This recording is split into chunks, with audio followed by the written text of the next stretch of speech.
So today we're going to talk about, sometimes the hardest thing I do is coming up with a title. I mean, I could just call it Prophecy Update. Some of my friends do that and nobody seems to care. And then if I don't make up a clever title, people judge me. And so to understand what's coming, look at the past. And I'll tell you why about that in just a moment. First of all, I just want to say thank all of you for your nice cards, letters, comments, notes, messages, everything about my sister's passing. The funeral was, everybody asked me how the funeral went, and I'm like, what am I supposed to say? I'm happy for my sister. One of her prayers, and she shared this with a lot of people, was she didn't want to linger in a nursing home like our mother did. And she wanted to die like Dad did. Dad was sitting at his desk working on his Sunday sermon about Satan and passed away. And they found him sitting in his chair. They thought he was praying. And she passed away, for all we know, peacefully. And so her prayer was answered. I've often wondered what that transition period is like when my dad, he's working on a sermon about the reality of Satan, and he's with the Lord. And it's sometimes I think the Lord has a sense of humor, so we'll find out what that's like. None of us really know exactly what that's like. Just one quick story about my sister. She was a school teacher for about 17 years, and an assistant principal for a year, a principal for 12 years. She was a principal at the largest non-high school in the Indianapolis public school system. And then the last 10 years of her career, she was a administrator. She was director of elementary education for Indianapolis public schools, just under the superintendent. So she touched a lot of lives. I mean, there were a lot of, as you would expect, there were a lot of teachers and people at her funeral and at calling hours. And it was nice because it was a side of my sister that I didn't often get to see. She was principal at a school. They're going to name, they just built or remodeled the cafeteria. They're going to name it after her at, I think it's PS 49, William Penn School there on the southwest side of Indianapolis. And it's a pretty rough neighborhood. And at one time, she and her husband lived in that neighborhood. They were trying to save money to buy a house. And it's a pretty rough neighborhood. And one night, he worked at night.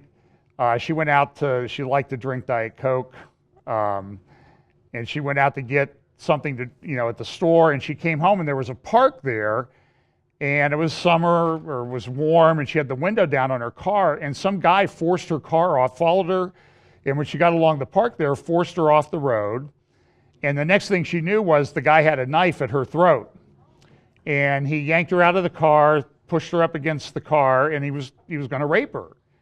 And she said, I could feel the cold steel from the knife on my arm. And the only thing I could remember was that my mother told me to kick him as hard as I could. A guy, if he was going to do that to me, as hard as I could, where. So she kneed him there. He doubled over in pain, dropped the knife. She picked it up and stabbed him in the leg and got in her car and drove home and called the police. So she's not a very, she's just a little tiny thing, and I would say maybe it was having a nasty younger brother that toughened her up. So, but anyway, it was a great, like Sally's with the Lord, there's no doubt about that. So we talk all this time about the convergence of events, and I've been talking about this for a number of years. Somebody wrote to me this morning, and they said, how long have you been doing this? And those of you who've been around for a long time, and even before we helped start the church here, probably 20 years at least, I've been teaching a lot on Bible prophecy and current events and how they relate, and apologetics and biblical worldview and that type of thing. And what I did was, he said, well, you ought to put some of your old stuff into your presentation. And now, there's one, I could take that to mean that your new stuff really isn't all that interesting, or we're tired of it. But it's interesting. I did go back to January 20th, 2008. I actually have that on a hard drive I carry around. the PowerPoint that I did that day, the prophecy update. I'm going to show you a little bit of that in a moment when I get there. But it's funny because the main subject I talked about, I'd put slides in about that today. So I guess you could say I'm doing the same thing over and over again. But I think it's important because I think it's relevant to an event in the news that I think is important to Bible prophecy and that type of thing. And we'll talk about that when I get to that section. So the passage I want to just sort of use as a springboard today is a passage I use a lot. I think those of us who talk about Bible prophecy a lot, this is a passage that we use a lot of times. 2 Timothy chapter 3, verse 1. This know also that in the last days perilous times shall come. For men shall be lovers of their own selves, covetous, boasters, proud, blasphemers, disobedient to parents, unthankful, unholy, without natural affection, truce breakers, false accusers, incontinent, fierce, despisers of those that are good, traitors, heady, high-minded, lovers of pleasure more than lovers of God, having a form of godliness but denying the power thereof, from such turn away. For of this sort are they which creep into houses and lead captive silly women laden with sins, led away with divers lusts, ever learning and never able to come to the knowledge of the truth. And when you see this truce breakers, false accusers, incontinent, fierce, despisers of those that are good, traitors, heady, high. I'm like, that's fake news. That's fake news. And we have issues with that even today. It's a crazy time to be alive. So let's look at some of the things that are just happening, and I'll just touch on things.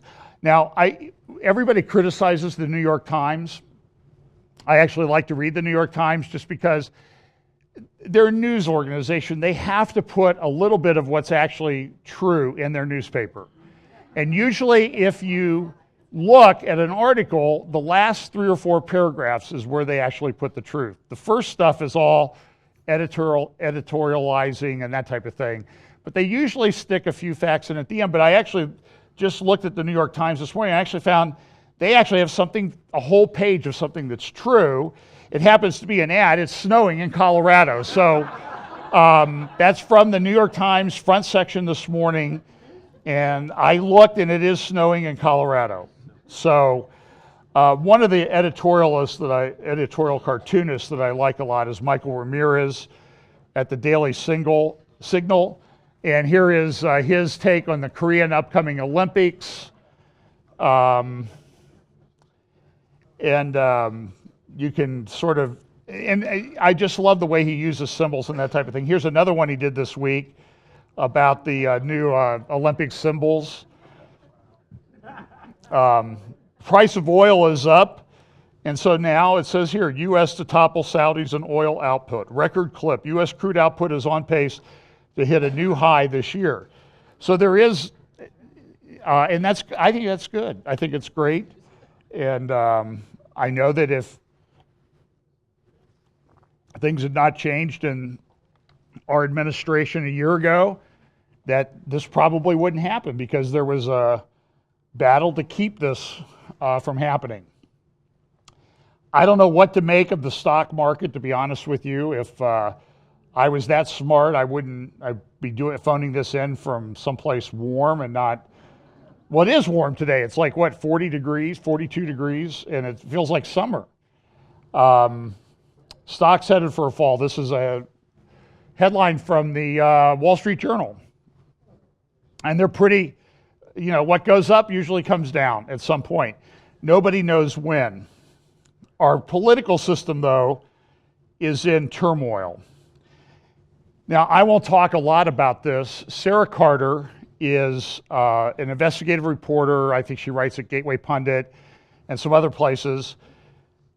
She's done a lot. She's done like Woodward and Bernstein work like they did on Watergate. She's doing this on the FISA documents and the FISA unmasking of people within the Trump campaign. And at least as far as we know, there's a dispute as to whether they're going to release this report to the public. And I'm just saying is, why don't they just do what Dianne Feinstein released a transcript of something she shouldn't release? Nothing's going to happen to her. So would some Republican please just release this thing to the public, let us read it, and get on with it? Now, it may be that they don't want, that it's going to look bad for Republicans. Now, the word I'm hearing is that there are going to be people in some real trouble when this happens. And I hope this is true. I want to see something happen. So I'm hopeful, but I'm skeptical until I actually see the perp walks, okay? Now, our friends up north, and this is sort of the example that I was thinking about when I picked 2 Timothy chapter 3, is the Canadian government. And listen, I love Canadian people, but their main government, the Liberals in charge of, the leftists in charge of the Canadian government right now, are like leftists everywhere.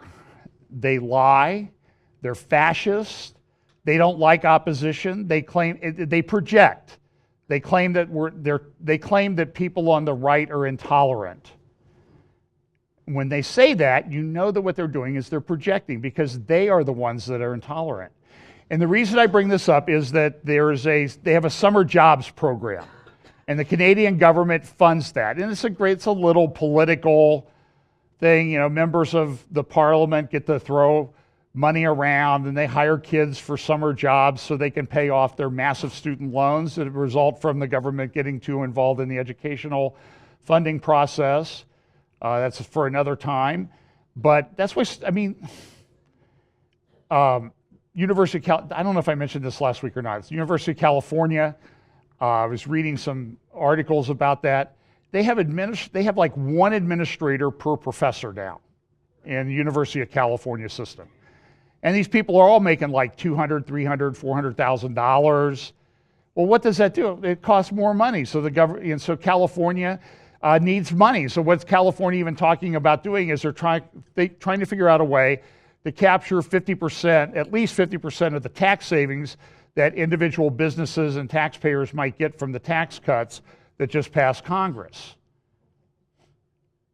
Because they've got this beast to feed out there. And so in Canada, they have this, and this is an application where nonprofits and other employers can go and apply for summer jobs and to get funding, and they can hire people for summer jobs. And this comes directly from the Department of Employment and Social Development of Canada. And so here's the application, and it includes here, you see a little checkbox there, a little below the middle. It says, I attest. And so what you have, here's what the attestation says, I have read and understood the Canada Summer Jobs Articles of Agreement and referred to the applicant guide as needed. This job would not be created without the financial assistance provided under a potential contribution agreement. Then it says this, both the job and my organization's core mandate respect individual rights in Canada, including the values underlying the Charter of Rights and Freedoms, as well as other rights. These include reproductive rights and the right to be free from discrimination on the basis of sex, religion, race, national or ethnic origin, color, mental or physical disability, or sexual orientation, or gender identity or expression. And actually, here is the applicant guide. I went and pulled this out, and it says this, the government recognizes that women's rights are human rights. This includes sexual and reproductive rights and the right to access safe and legal abortions. These rights are at the core of the government of Canada's foreign and domestic policies. So what happened was the abortion advocates got to the Canadian government, and they have the little baby Trudeau in charge, and he's not able to reason with them. As first of all, abortion is not in the Canadian Charter. Do you know that? It's not. But they act like it is. Why? Because they're leftists and they just make it up. And baby Trudeau is like the ultimate leftist. The objective of the change, The government recognizes that everyone should have the right to live according to their gender identity and express their gender as they choose, free from discrimination. Last paragraph, the objective of the change is to prevent Government of Canada funding from flowing to organizations whose mandates or projects may not respect individual human rights, the values underlying the Charter of Rights, and associated case law. This helps prevent youth from being exposed to employment within organizations that may promote positions that are contrary to the values enshrined in the Charter of Rights and Freedoms and associated case law. What are they trying to? They're trying to prevent these little snowflakes from encountering something that might be contrary to the propaganda that they get in schools. You cannot claim that it's anything other than that. So what is a Christian organization that wants to hire some summer kids, like a Christian camp or something? And these people aren't making a lot of money, they're barely getting by, they might be a not-for-profit, and so they want to hire some camp counselors. How are they supposed to go in and attest that they agree with this nonsense? In other words, you want to do it, lie to us. If you can't agree with it, lie to us that you actually believe it. And so it's really hit the press up in Canada over the last couple weeks. Here's one from McClellan's: Justin Trudeau should read the Charter of Rights. Now listen, Maclean's, I like what they write. I think it's a good publication, but they're making an assumption here. What is it? Justin Trudeau can read, that's right. And that he could actually comprehend what's in it. This man is reprehensible. Right-wing U.S. media attacks Trudeau's abortion stance. And so he was questioned about it, and here's a little clip of him talking about it at a meeting. I think I've demonstrated time and time again that defending rights and freedoms is at the core of who I am, and quite frankly is at the core of what Canada is. In this country, we defend each other's rights, even when they're unpopular, as we've seen a couple of times. At the same time, we need to know that there is a difference between freedom of expression and acting on those expressions and beliefs. And a great example that I was wondering whether you'd bring up is the current kerfuffle around the Canada Summer Jobs Program, and expecting that any organization that gets funding to bring young people through the Summer Jobs Program, which hundreds of thousands of young people go through, will respect the Charter of Rights and Freedoms. It does, however, mean, and this is where we get to the crux of the matter, that an organization that has the explicit purpose of restricting women's rights by removing rights to abortion, the rights for women to control their own bodies, is not in line with where we are as a government, and quite frankly, where we are as a society. And there are organizations out there that couch themselves in freedom of speech, freedom of conscience, which of course you're more than allowed to have whatever beliefs you like. But when those beliefs lead to actions determined to restrict a woman's right to control her own bodies, that's where and I think we draw the line as a country. And that's where we stand. Now, listen, that should bother you if you like freedom. Because you have the right to a different point of view. You just can't act on it. You can't talk about it in public. And certainly you couldn't tell a young person about it. That is the essence of fascism right there.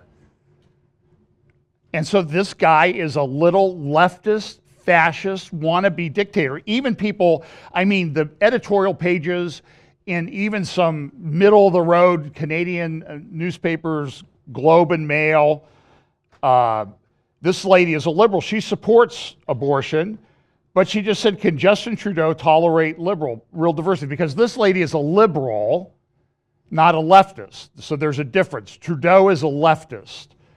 And I had to think when he was talking about that, this is exactly what Obama said about people, that oppose same-sex marriage. We have to get them to change their mind. We have to keep them from talking about it. Remember the quote from Hillary that we played over and over and over again. Long-standing religious beliefs and cultural norms have to change. You can't dare disagree with us. And so they're leftists. They're dictatorial. They're fascist. And as this one headline says, PM's abortion stance defies common sense. This one article, the Charter protects their freedom to dispute the contents of the Constitution and its interpretation by the courts. You're allowed to have opposing views in Canada. But Mr. Trudeau appears to have unilaterally decided that arguing against a right is as bad as infringing it. That's chilling. The Prime Minister is also saying that any argument against abortion is beyond the pale, placing it squarely in the category of legally protected but widely deplored speech, like the blog posts of white supremacists and the ramblings of homophobic tweeters. Conflating opposition to abortion with bigotry is simplistic and no better than demagoguery. It is possible to be against abortion without malice in your heart towards women. For those who call themselves pro-life, abortion isn't exclusively about women. It is about a woman and a fetus and whether her right to security of the person outweighs its right to life. They will always argue that it doesn't, regardless of what the Supreme Court says, because if you choose to believe, either personally or because your faith dictates it, that human life begins at conception, it's impossible to reach another conclusion. And you know what? I am grateful. I am very grateful that people are speaking out against this nonsense, against this little dictator. And the National Post,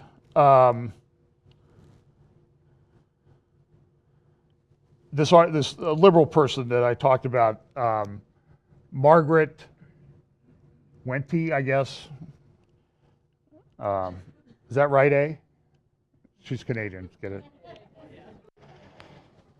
I believe that the liberal doctrine of diversity should allow us to make room for diverse religious and moral perspectives, just as it does for diverse sexual orientations, ethnic backgrounds, and everything. Real diversity should allow for views that are not the views of the prevailing liberal elites.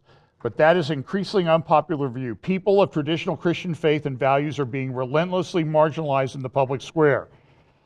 Last fall, conservative MP Rachel Harder was ousted as chair of the Status of Women Committee because of her anti-abortion views. Mr. Trudeau has decreed that all liberal MPs must vote pro-choice. Trinity Western, a private Christian liberal arts university in Langley, British Columbia, is waging what looks like a losing battle to gain accreditation for graduates of its new law school simply because it will require students to sign a pledge saying they won't have sex outside of heterosexual marriage. Law societies across the country evidently fear that this stricture will turn the law students into raging homophobes and taint them for life. And it goes on to say some other examples.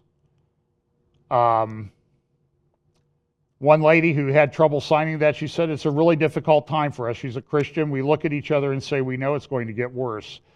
In the wake of terrible publicity, there are signs that the government is trying to walk back its new restriction on summer job grants. So they called up the Canadian people that did it and said, no, we're not going to change. The law increasingly exists not to protect minority opinion, but to impose majority opinion. Rod Dreher, writing in the New York Times, said, those institutions that hold to Christian orthodoxy are going to be increasingly isolated and stigmatized. And when you bring this up, you say, oh, you're just a silly-nilly, you're just worried about nothing. And I'm just telling you is that, listen, my Bible says, in the last days, perilous times will come. I believe that. And I believe it's here, and it's coming, and it's increasing. So this from the National Post. The Charter does not protect unlimited abortion on demand. PM's love of dictatorships is showing again. This happens in corporate. This is, somebody made this up. This is a Ramirez cartoon, Google left. In our own country, in California, which I guess still claims to be part of the United States, that's up for debate. There's laws that have been enacted in our Congress about immigration. Our president is allowed under the Constitution to put in place things. And there's a concerted effort to keep him from doing what he's allowed to do by law in the Constitution. And if you don't like it, take the power away from him, go elect people to Congress to support your view and get the laws passed. That's the way the system works. But what they're doing in America, what they do in Canada, what they do in Israel is when they don't like people in government, they go to the courts, and the courts are turning into these little judicial dictatorships. Now, not all of them. There's some great judges. There have been some great judges appointed. I mean, lots of them over the last year. And I hope that continues. It takes time to change all of that within the system. But in California, the Attorney General of California, who was served, I think, 24 years in Congress, came out and said, if you employers, if you help out and give information to Immigration and Customs Enforcement, to ICE, we will prosecute you for violating California's laws on privacy. Here's a little discussion, I think that's what this is about, on Laura Ingraham the other night. I mean, this is unbelievable. The government, again, runs out of cash tomorrow, which means that unless the Senate votes for a temporary spending bill, 5 days, 6 days, 6 months, to keep the government open, all but essential government services will be shut down midnight Friday. Democrats and a few goofball Republicans have decided to hold the entire funding of the U.S. government hostage for a deal to give legal status to 800,000 illegal aliens brought here as minors. Yes, you heard that right.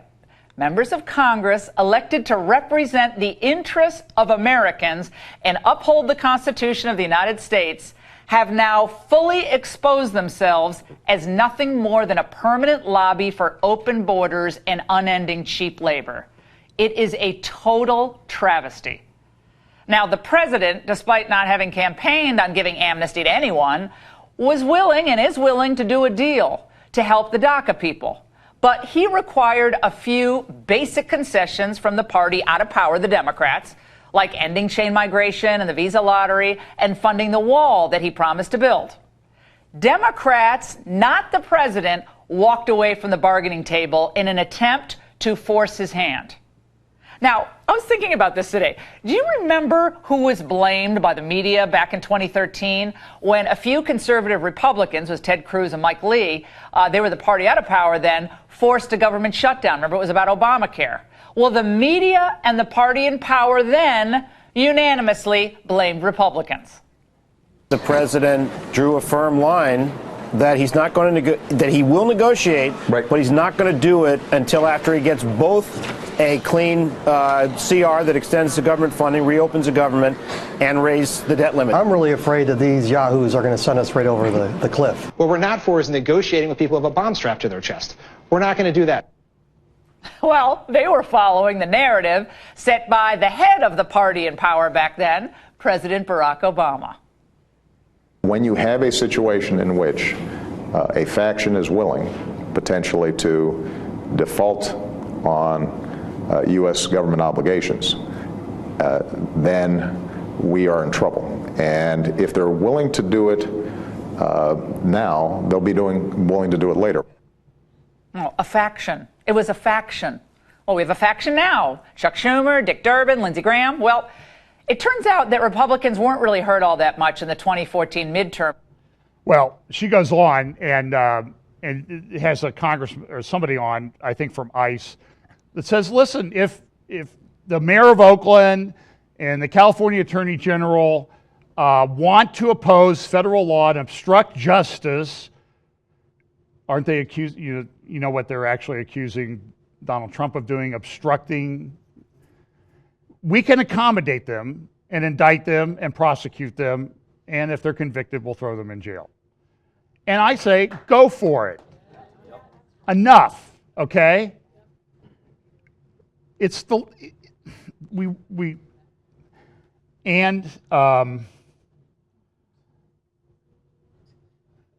well, I could say a lot about this. Now listen, I don't want to get into a debate about Donald Trump, okay? But I will note for the record that for the first time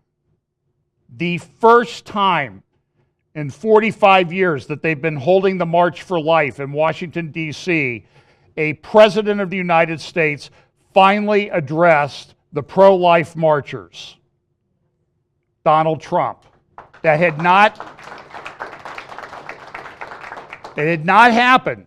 Didn't happen with Reagan. It didn't happen with Bush 41, Bush 43, Clinton, Carter, Ford. None of these guys, and certainly not the man you saw recently, who I'm not supposed to play any clips of his I haven't been enjoined from doing it, but I probably could be if you got the right kind of judge.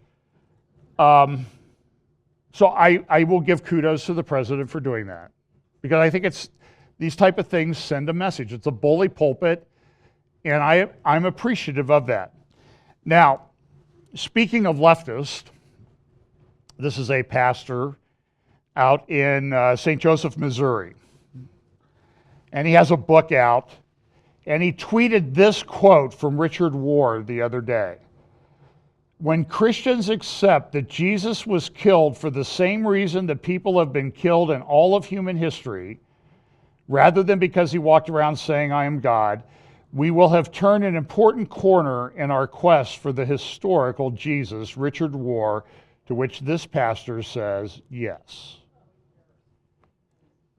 It is heresy. And here it came from a Richard Rohr's daily meditation. This guy is very popular in that portion of the church. We used to call it the emergent church, the emerging church, whatever. People used to argue, well, I'm an emerging church guy. They're emergent.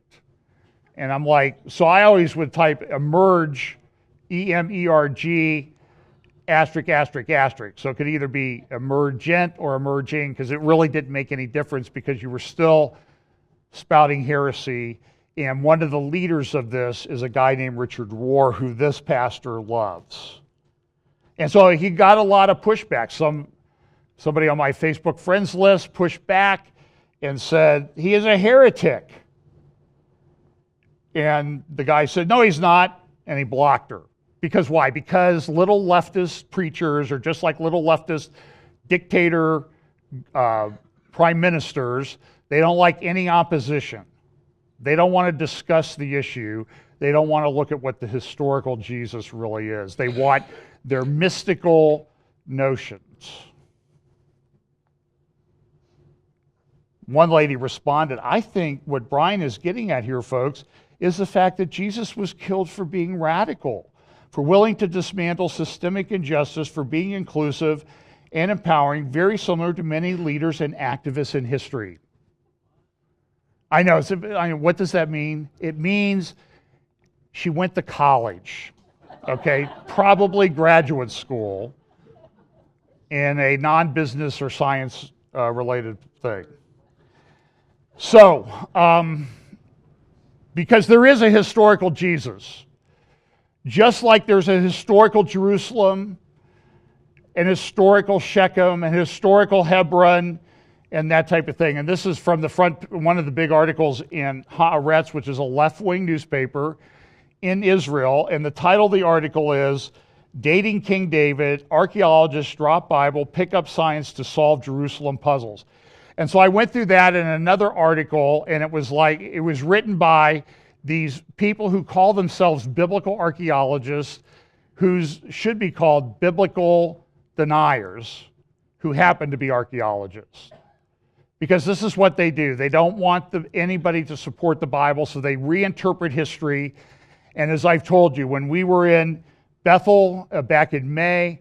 We went and Joel Kramer pointed out, here's their drawings when they excavated Bethel. Here is what it looked like. And it says, everybody agrees this wall was a late bronze wall, which means it comes from the period of the time when Joshua conquered Canaan. Following the Exodus and the entry into the Holy Land, this was a late bronze wall. This is from the time of Joshua. You go 2 miles away, and I'm not even I've taken some biblical archaeology. I'm not trained like Joel Kramer is, but we go to Ai, and there it is. They've excavated parts of that town. At Bethel, they had to cover it back over, so you only have photographs because it's in the middle of a neighborhood. But at Ai, it's not occupied. Now listen, when the Bible was written, it says that Ai was destroyed by Joshua, and it remains unoccupied to this day. And it remains unoccupied to this day. So they went to, and they excavated it, and there is a wall that looks exactly like the wall 2 miles away, maybe less than 2 miles away. And they say, oh, that's not a late bronze wall. No. Why? Because if it is a late bronze wall, it gives credibility to the story of Joshua. You go down to Jericho and people say, oh, nothing happened here. And you can pull out graphs and charts from the excavations that say collapsed mud brick wall, where it's around sort of an oval thing of Jericho. They would build a stone wall, then they would put mud brick walls on top. And all the walls fell out. When they fell out, it essentially created a ramp that the Israelites could run up and attack the city. And you can look at Catherine Kenyon's own graph charts that say collapsed mud brick wall. And it was an earthquake. It wasn't any act of God or anything like that. So the walls just happened to be going back and forth in an earthquake, and they all fell out.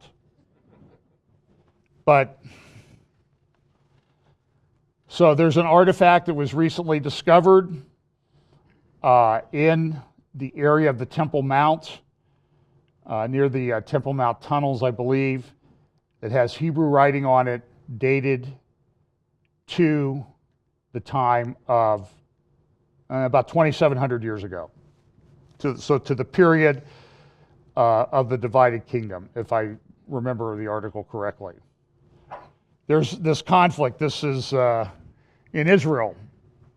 You know, they're building these tunnels, and so Israel says, we're going to build a wall down and stop this. And Hamas is, well, you can't do that. And they're doing it, whether you like it or not. And my understanding is, now I don't know if this is accurate, but I think one article I read said that they're building this around Gaza, building the wall down to prevent the tunneling, and it's costing about $700 million. So maybe we should subcontract out the building of a wall in our country to the IDF, and as they say, get her done. Because they lie. Now, this is leading up to, not IDF, but the people that say there's no connection of Jews to Jerusalem. It wouldn't be important if there weren't Jews. You understand that? If the Israelites hadn't made it their capital. It wouldn't be important to Christians if the Jews hadn't come along first. It wouldn't be important to Muslims if the Jews and Christians hadn't come along first with the importance of the city of Jerusalem. And so they deny that there's any connection between the Jews and the Temple Mount. And this week on the Temple Mount, a group of Jews went up there and they were singing praises to God.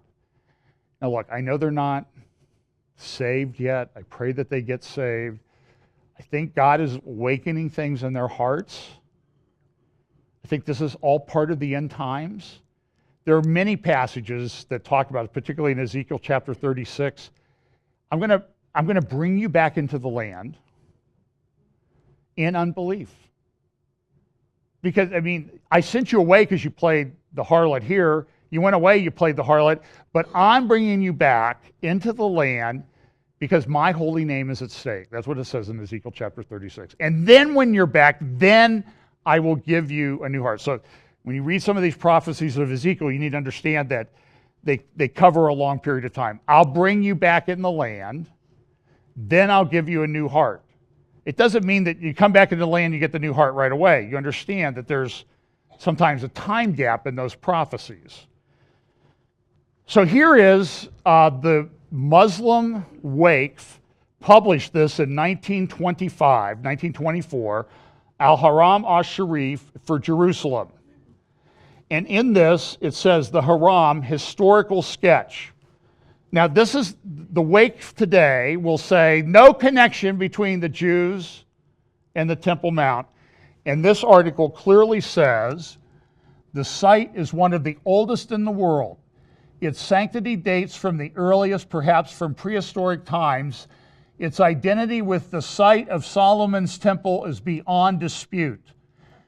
This, too, is the spot, according to the universal belief, on which David built there an altar unto the Lord that offered burnt offerings and peace offerings.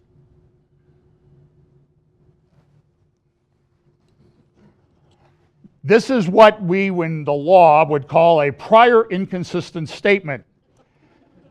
And when you have somebody, cross-examination of a witness, the best explanation I ever heard was a former U.S. attorney at a conference in Sacramento. And he said, what you do as a lawyer, you want to get information from a person, and you want to build a way to cross-examine them at trial. And so in civil cases, we take depositions.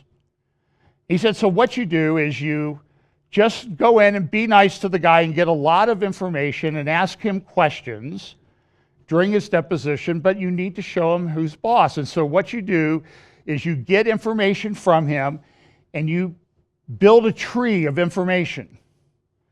And then you go to the tree and you break off a little twig of what he said, take it, shove it through his head, grab on the other side, and then steer him for the next hour to show him who's in charge.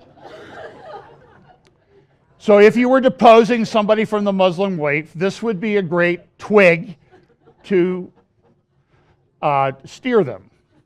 And then he said, then you calm down, and you build more of the tree, and then you break off another twig. And so I think it's one of the best examples of cross-examination.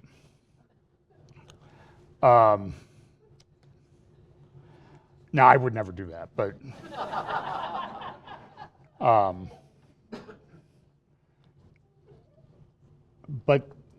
it is a good way. So anyway, so last week I mentioned this, Mahmoud Abbas, Abu Mazen, who hates Israel, he hates Jews. Let's just get this off on the table. Jerusalem is the gate to peace and war. And they had a meeting of the Palestinian Central Council this week, agreeing that they would no longer recognize Israel. And they were upset. They're upset because Trump has set all of this stuff in motion. He's recognized Jerusalem as Israel's capital. One analysis, Abbas speech, Palestinian president talks tough but is thin on strategy. Aside from, I think you should say attacking Trump, Abbas spelled out, mainly for his own followers, that his conscience was clear. He called the Oslo Accords dead. He said something to the effect, may your house be destroyed, about Trump. So Caroline Glick, who now is writing her midweek column at Breitbart, this is her column in the Jerusalem Post. But I'm going to read just part of this because I think it gives a good history of what's been going on there. And it shows the fact that the world is just wringing their hands over this issue of Jerusalem, which is really what Bible prophecy said would happen in the end times. For 25 years, Abbas and his predecessor, Yasser Arafat, and the PLO Fatah and the Palestinian Authority more generally have not hidden the fact that they are Israel's enemies. They have said outright that they will never make peace with Israel and seek our destruction. And for 25 years, our media and security and political elites have made excuses for them. Right after Arafat signed the initial Oslo Accord on the White House lawn on September 13, 1993, I was actually in Washington, D.C. that day, he jetted off to give a speech at a mosque in Johannesburg, South Africa. A courageous member of the Jewish community recorded the speech. Arafat told the faithful that the peace process was a Quran-inspired ruse. He was simply following the example that the Prophet Muhammad set with the Qurayshi tribe of Jews in Arabia. When Muhammad started out, the Jews of Quraysh were more powerful than he, so he signed a peace deal with them. With the balance of power shifted in his favor, he invaded their territory and annihilated them. This is called a hudna. When news of Arafat's Johannesburg speech reached Israel, the media, along with then Prime Minister Yitzhak Rabin and then Foreign Minister Shimon Peres, were quick to dismiss its importance. What did you expect Arafat to say? Our betters sneered. Did you expect him to be a Zionist? And anyway, what does it matter what he says? If he so much tries to continue his terrorism, we'll crush him like a bug and send him packing to Tunis. And when the suicide bombers started exploding on buses and cafes, they said it wasn't Arafat, they said it was Hamas. And when Arafat rejected then Prime Minister Ehud Barak's peace and statehood offer at Camp David in 2000, the media said it was Barak's fault. He was not rude and domineering. The two men just didn't have the right chemistry. And when Arafat launched the largest terrorist campaign against Israel in its history, our elite said Arafat was a patsy. He was too weak to stop the attack, so we shouldn't blame him. And then they turned around and said that Arafat was the only one who could stop the attack, so we needed to be nice to him. Finally, they said, true, Arafat was our enemy, but it didn't matter because Abbas was replacing him, and Abbas was a real peacemaker. And this analysis, I think this is from Haaretz. Trump's catch-22 with Iran, and the Palestinians could blow up in Israel's face. So it's all Trump's fault. Just like in the missile warning, who was it? Jamie Lee Curtis tweeted, oh, that's Trump's fault. Well, if there's a missile coming from North Korea, whose fault is it? Caroline continues. And when Abbas wouldn't make peace, it was our fault. And when he finally financed Hamas and paid $100 million a year to terrorists, he had no choice. If he didn't finance terrorism, he would be overthrown. And when he incited terrorism and said Jews were poisoning Palestinian wells and polluting the Temple Mount with their filthy feet, well, he was hopeless and frustrated. Anyway, he's really old. The thing of it is that the public has never bought these excuses. Rabin was elected on an anti-PLO platform in 1992. And despite the fact that the media and the left said the entire right wing was responsible for Rabin's assassination in November 1995, the public's desire not to be associated with the murder couldn't surpass its desire not to be murdered. So less than 6 months after Rabin was killed, the public voted in the Likud and Benjamin Netanyahu. But the media believed their fake news, and so do their favorite politicians. Less than 24 hours after Abbas delivered his latest anti-Jewish screed, former Foreign Minister Tzipi Livni and Barak himself, Ehud Barak, were giving speeches and statements blaming everything on the political right. And so we have this eternal conflict that goes on, and I talked about this last year about Hebron and why it matters and why you need to understand the history of what happened there so you can understand what's going on. And so today, and what happened there was that they bought a burial place. And when the children of Jacob, when Joseph was taken into captivity in Egypt, and they went there for 400 years, when Jacob died in Egypt, they brought him back to Hebron and buried him, and Joseph was there. And Joseph told the children of Israel, when I die, and you go back to the land, because you will go back to the land, take my bones with you. And they did take his bones with them, and they buried him in Shechem. And to this day, we couldn't go when we were there because it really wasn't safe. But about once a month, they are able to get about 1,000 people in there in the middle of the night into Shechem, and they worship at Joseph's tomb. Now, it's interesting. I mentioned earlier that someone wrote to me this morning and said, when did you start doing this? So I went back and I looked up January 20th, 2008, 10 years and 1 day ago. And some of you remember that's my title. That was my signature slide back in those days before I went to the fuse going down into the Middle East. The Bible, newspapers, time clock, I think it captured it. On that day, I actually used this slide of what somebody says that, and this is in 2008. Somebody had drawn this up in 2006 or 7 about really how would we split up the Middle East if we could do it the right way, instead of the Sykes-Picot way. And look at how interesting this is. Up here, it still has Syria. They missed that one. But they have a Sunni Iraq and an Arab Shia state. Does that not sort of comport with the conflict that's going on there? Look up here, Free Kurdistan. And you'll see that in just a moment, that's in the news. In Yemen, they have an Islamic sacred state. Greater Jordan. Very interesting concept back then. And what I covered that Sunday was that week, the same week 10 years ago that we're here, our president, George Bush, 43, went to the Middle East. And when they my recollection is when they tried to go to Ramallah, the weather was really weird. And my friend Bill Caney was on that trip, and he said he sat next to a White House correspondent for Al Arabiya, top TV network in several Middle Eastern countries owned by a wealthy Saudi. On Tuesday afternoon, his seatmate commented to me how strange the weather was that day. She said that there was strong rain in Dubai that shut down city traffic for a while, cold throughout the Middle East, snow flurries and bitter cold in Riyadh, and a major snowstorm in the northeast U.S. She said a U.S. Embassy staff member in Saudi Arabia told her that the weather the week before arrival was summer-like. She asked me with much curiosity, could this be God?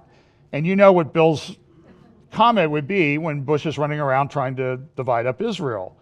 And so that Sunday, I decided it would be important to talk about Shechem, Hebron, Mount Moriah, Jerusalem. So I guess you could say, you're still talking about the same stuff 10 years later. Nothing ever changes. The difference is I've now been to Shechem. I've now been to Hebron. I think I understand a little bit more. And I had these slides, a picture of an ancient Hebron and what it looked like. This is Hebron today. And in the middle, let's see here. So here is the tell of Shechem, right in here. And you can go there.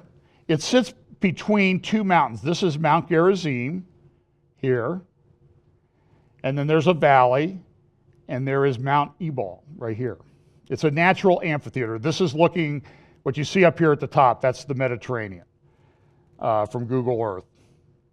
Near Shechem is a well that Jacob bought. And you can go to that well. It's called Jacob's Well. It's in a Greek Orthodox church. You can go down there. You can drop a stone or pour water down there. And it takes about 4 or 5 seconds before it hits the water. The scripture describes it as a very deep well. Now I'm saying if it takes 4 or 5 seconds to fall into the water from where you're starting, that's a pretty deep well.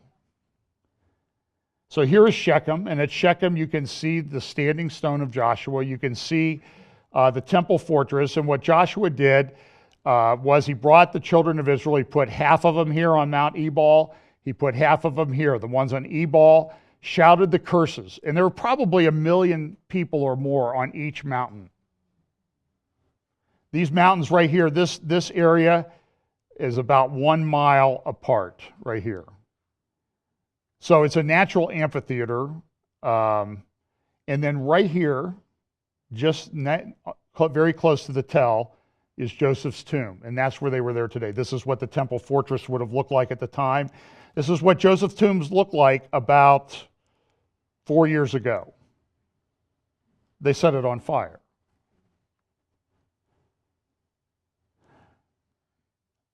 Because they're trying to erase the history. We couldn't go there when we were there just because everybody was kind of fired up because of the Trump visit. You can only imagine what it would be like if he went now. Melanie Phillips has a great article. You can read this, that Palestinianism is over. Someone please tell the British. And I'm still sort of playing in my mind how this plays into Bible prophecy. I do think the prophecies that relate to Edom relate to the Palestinian people. You can read about those in Obadiah. You can also get some sense of where it's going in Ezekiel chapter 36. Because it says there will be a people in the last days that will occupy the mountains of Israel. And they'll be haughty and proud, and they'll say, we occupy it, it's our land, you can't have it. Now, I think my personal opinion is that it is a picture of what's going on today with the Palestinian people. And at some point, this has to be dealt with. And it'll either be dealt with by Israel or by God himself. And that's Obadiah. And the flash forward preview of that passage in Obadiah is it doesn't turn out well for them. You sit in the heights like the eagle, and I'll bring you down. The eagle being the symbol that's on the Palestinian flag and shield. I don't think it's a mistake. One other thing that came out this week was, so it just, to back up for a second. So 10 years ago, I was talking about Shechem in Hebron, and I'm still talking about it. And if I'm doing this in 10 years, I'll probably still be talking about it. But it will only be more acute then than it was 10 years ago. The other thing I talked about in that update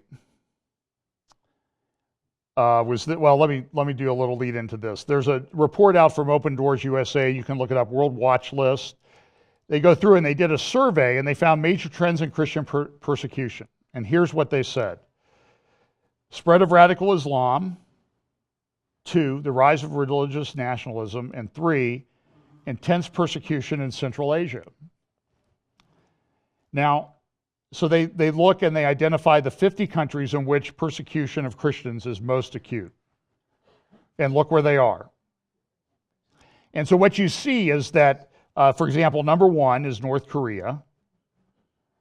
And there are others, you see, like number 39 is the Palestinian territories. And what you find is that in every case, almost every case, what is the main core problem? Islam. The other problem is communism, leftism. And we've talked about this red-green alliance, which seems to be it doesn't seem like it should, but it's happening. It's right in front of us, and you get maps like this. And then some of the other countries, like Mexico and Colombia, it can be political unrest, but those are also heavily Roman Catholic countries. Indonesia, Malaysia, you have Laos and Vietnam. That's communism, of course, China. And then you have the stand republics there in Central Asia, these countries right up in here, which seem to be included in the Ezekiel 38, 39 attack on Israel in the last days. Pence is in Israel right now, or just landing tonight, probably almost right now as we speak. The Arab members of the Knesset are going to boycott his speech. It's all over the front page. This was something I mentioned we were going to do, is that Turkey is attacking the Kurdish. When Syria fell apart, the Kurds moved into northern Syria. Turkey doesn't like that, so they're attacking the Kurds.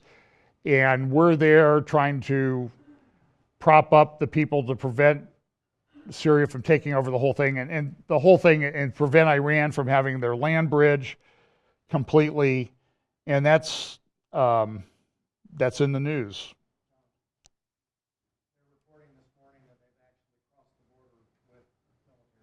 Okay, yeah, they were.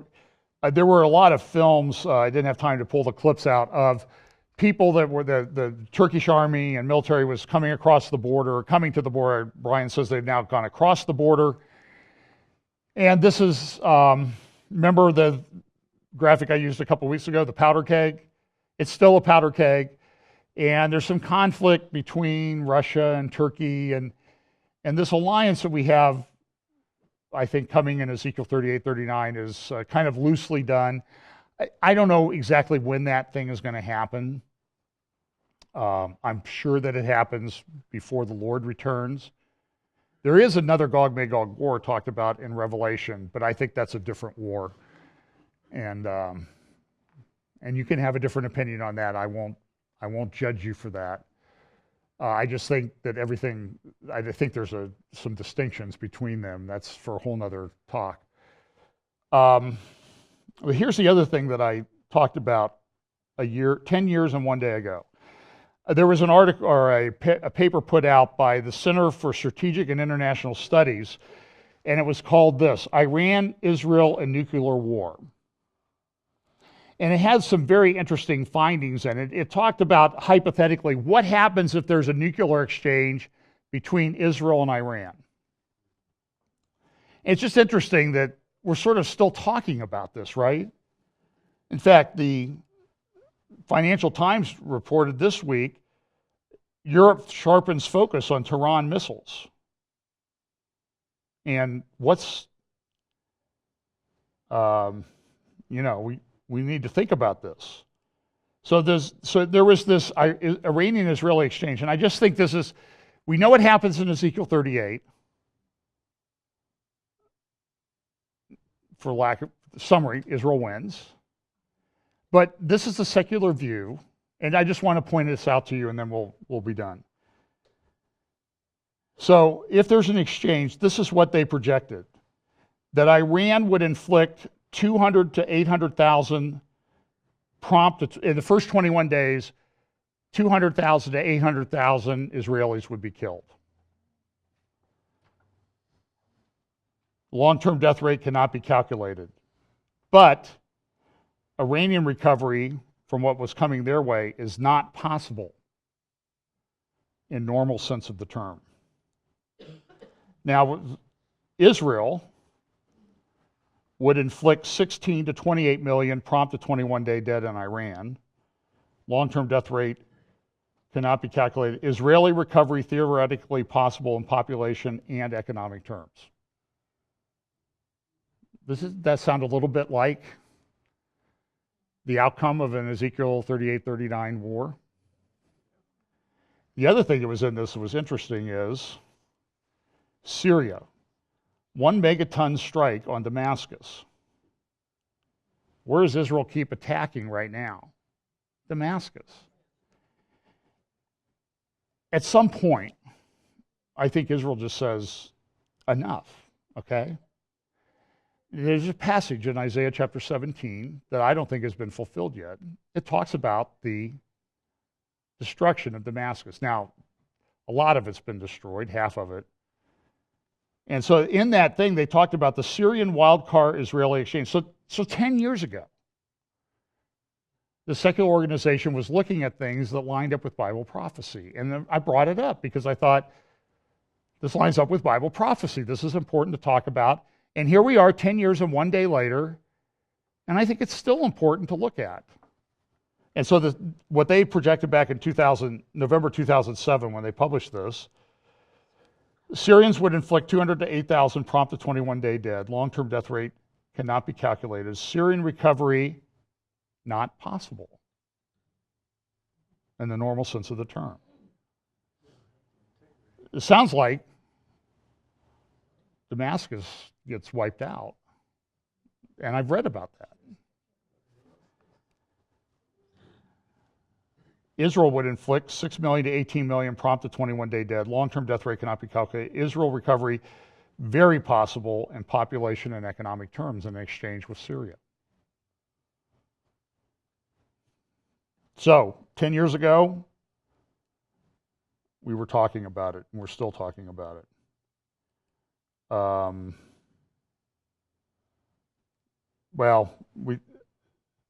I talked a little bit about the missile thing last week. I just didn't have time to analyze it. It's this shooting down the missiles. There's some theories that we shot down a missile, and some people saw it as something blow up in the sky. And it's possible. I mean, at the terminal point, near the terminal point of a missile coming in, it is possible to shoot it down. But shooting it on the way up or mid-flight is really not possible. That's what the Defense One article says, and I think that's probably true. And then rumors of war. We're preparing for war. Iran says, you go in there, it'll be war. You go into Syria, or you stay there. So this is what the Bible says. This is what Jesus prophesied. This is what was talked about. And so we're going to talk about it, continue to talk about it.